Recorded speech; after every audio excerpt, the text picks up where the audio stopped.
I mean, res is really good, but at this point, I just suggest everyone go plus speed for everything, even if you're super quick.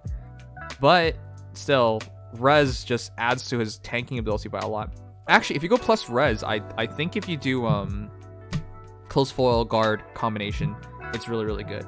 Otherwise, I don't really think he needs more res or defense if you're going offensive. Why? Because you attack, they attack, and then you just heal with your special.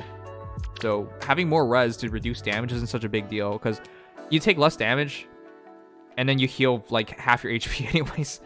So you take less damage and then you fully heal anyways. It doesn't really like matter to you. It only really matters if you're trying to use him defensively. So I would say going plus res is better defensively. Going plus speed or plus attack would have been way better if you're going to stay offensive. But plus speed is the safest to do for both. Anyways, Sturdy Impact is super good.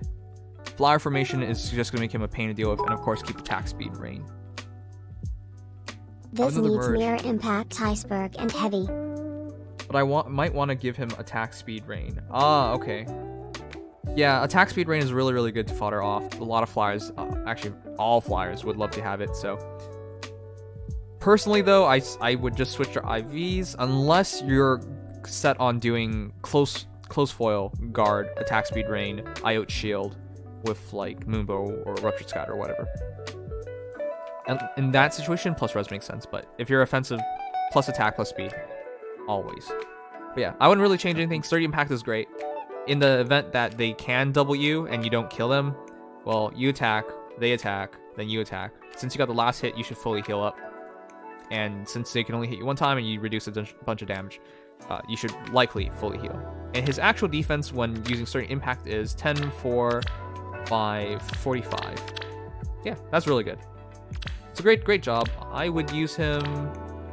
Boosting up his defense by 45 just for initiating. Jesus. Yeah, it's ridiculous. And with all the healing, he's gonna take...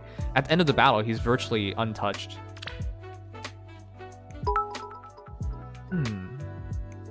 This build... Is there a better B skill for Claude than Flyer Formation? That's what I was about to get to. This build that you're making with Flyer Formation is ultra deadly for defensive battles. Ether Raid defense, this would piss people off. This would catch people off guard. All of a sudden, Claude's right on top of them. All of a sudden, Claude is unkillable in these engagements where he's initiating. But if you use Claude defensively or as a dual face hero, Guard is really good because Guard doesn't care about how much damage you take during the battle, as long as you're over 80% at the start of battle. You can take as much damage as you want, and since Claude is likely to get the last hit in and likely to heal a shit ton, he's back in Guard. So Guard is a really good option. I honestly don't think there's a hero that uses Guard better than Claude at this time. Another one really good is Mystic. Because of how much he heals? Not really. Yeah, not really. He's in a class of his own because of the Wind Parthia healing ability. The other hero is the other B skill I think is really good is Mystic Boost, because he already heals a lot. Let him heal a bit more, and this way allows you to use Fury. Because you got to remember, Fury, his healing with his Parthia is during the battle, but Fury is after the battle. So if you run Fury 4, all stats plus 4, but you deal 8 damage to yourself after combat, Mystic Boost would drop it to 2. And because you have Mystic Boost now, and you have slightly more res than defense, you'll take less damage from the dragon. So Mystic Boost is a decent option as well. Flyer Formation, of course. Wings of Mercy, of course. And of course, his own B skill, the Double Chill. They're all good. But personally, I think Guard unlocks something on him that a lot of heroes don't have. And you gotta remember, there are a lot of fast special charging heroes with like 1 cooldown specials. And Claude can die in 1 shot. He has to make sure he survives the battle in order to heal up. So if you give him Guard and you deny one cooldown special charges, I think Claude's in a lot safer area, safer space. So personally, Guard's my favorite, and it's relatively cheap. But yeah, that's what I would say. Cheeky. Oh wow. You're the second person today to go for the Cordy with Dive Bomb. It actually makes so much sense. What the heck? Yours is crazy. Heavy Blade 4. So you attack. If you out-attack them, 59, 63, possibly 68. Okay, so you attack. 1, Heavy Blade triggers. Your second shot is instantly a Ruptured Sky. Then you attack. And your fourth shot is another Ruptured Sky. So double Ruptured Sky. And Ruptured Sky is 20% foes attack. So effectively 40%. Because it's 20 plus 20. And of course, oh my god. Against beasts and dragons, it's doubled up. But the only issue is your speed, which is 4 plus 5 plus 4, 13, 53 speed. Not bad. I like this a lot, actually. You and Jay have the same idea. Dive Bomb, heavy blade on Cordy's lance. This is better, actually.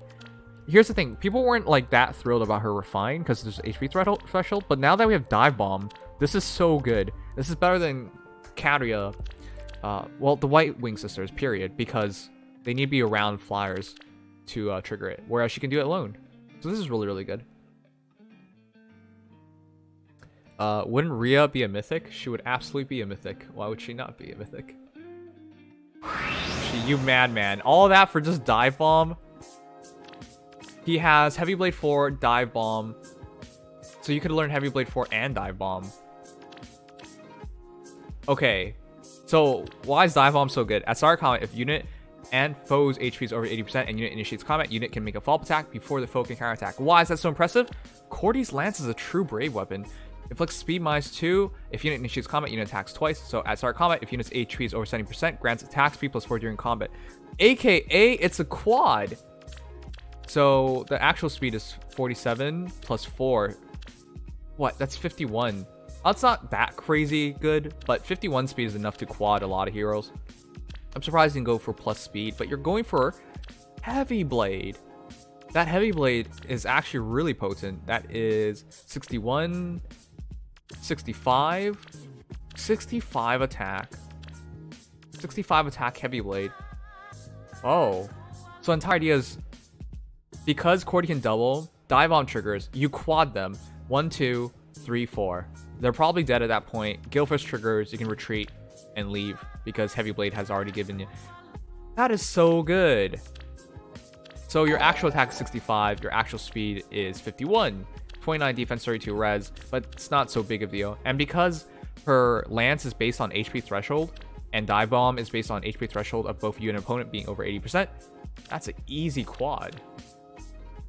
That is a really good synergizing kit. I like this a lot. Wow. This is actually perfect. And yeah, you got Heavy Blade 4. See, here's the thing. I think you have to go Heavy Blade 4. Sorry, you have to go Swiss Sparrow 3 instead of Heavy Blade 4 because you need every point of speed to get the quad off. But yeah, this is very, very, very nice.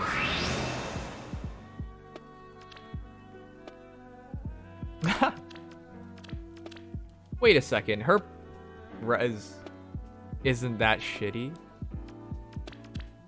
Why? Why did you do that? If you're going to go plus res, you obviously go DC. What the hell? You pissed me off so much, P-Floor. This actually works. We talked about this. Hell's actually ideal Gale Force hero. Why? Hell's Reaper, special trigger cooldown count -1. What else is about her? She's super friggin' fast. Both of the Hells I pulled were attack. Why don't you just go for plus attack then? Like, yeah, that's the crazy thing. Because Hell's Reaper is 4 cooldown. Gale Force is now 4 cooldown. With Heavy Blade, you attack -2 cooldown. They attack -1. You attack -2. Gale Force triggers. If you attack a ranged hero, -2. Gale Force triggers. Inevitable Death also really helps with the Gale Forcing because it drops their stats all by 4. So your attack actually is effectively 66, which should be higher than most heroes easily. So she's really ideal for this. And with Dive Bomb, it would just be you attack -2, you attack -2, Gale Force triggers, then you can you attack -2, you attack -2. This is so stupidly good. Her actual speed is effectively 54 because of Inevitable Death. She's actually an ideal Gale Force hero. It's just, why would you want to do this with her base builds being so good? Which is also why I'm surprised you can just go plus.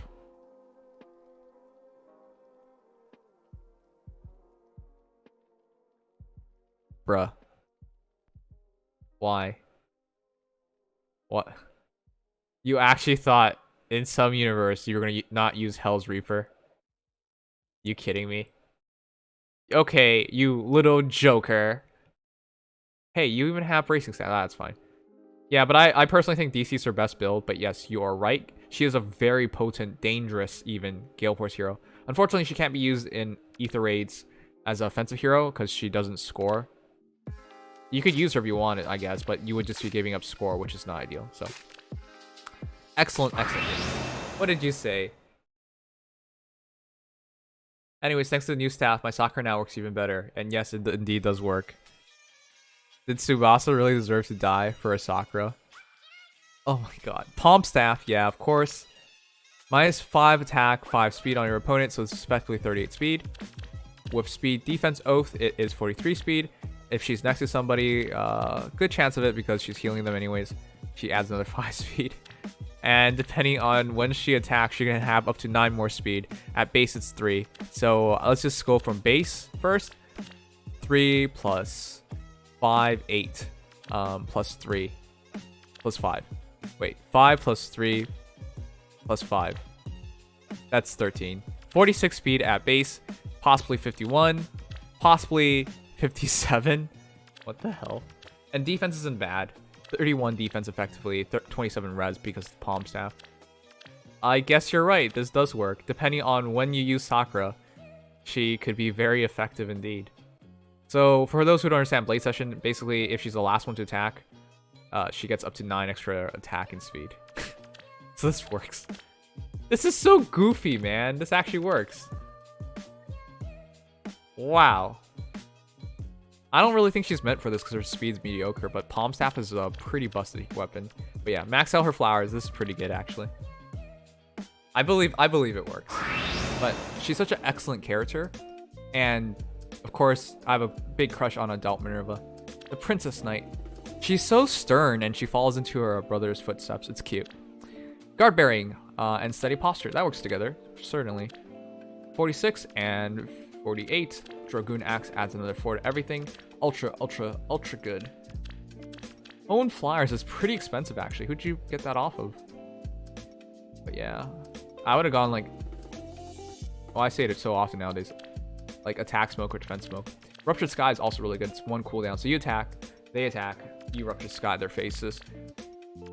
But yeah. This build is really good defensively and really good offensively. Because no matter what happens, you have 46 defense. Yeah, whatever you do at this point, it's going to be perfect. All you have to do is give her, like, this is a... Oh, wow. Defensive Dark Blessing, huh? I'm not so sure about that, but...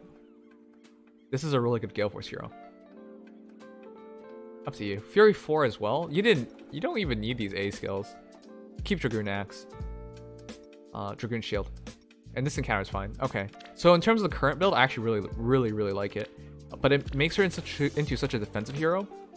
It is really nice though. So if they attack and you counterattack Ruptured Sky and you hit them 1 time normally, or you attack and then hit them normally with Ruptured Sky, they attack and then you hit with Ruptured Sky. Either way, guard bearing, steady posture, very good combination on her. You can't really save her res, so it makes sense.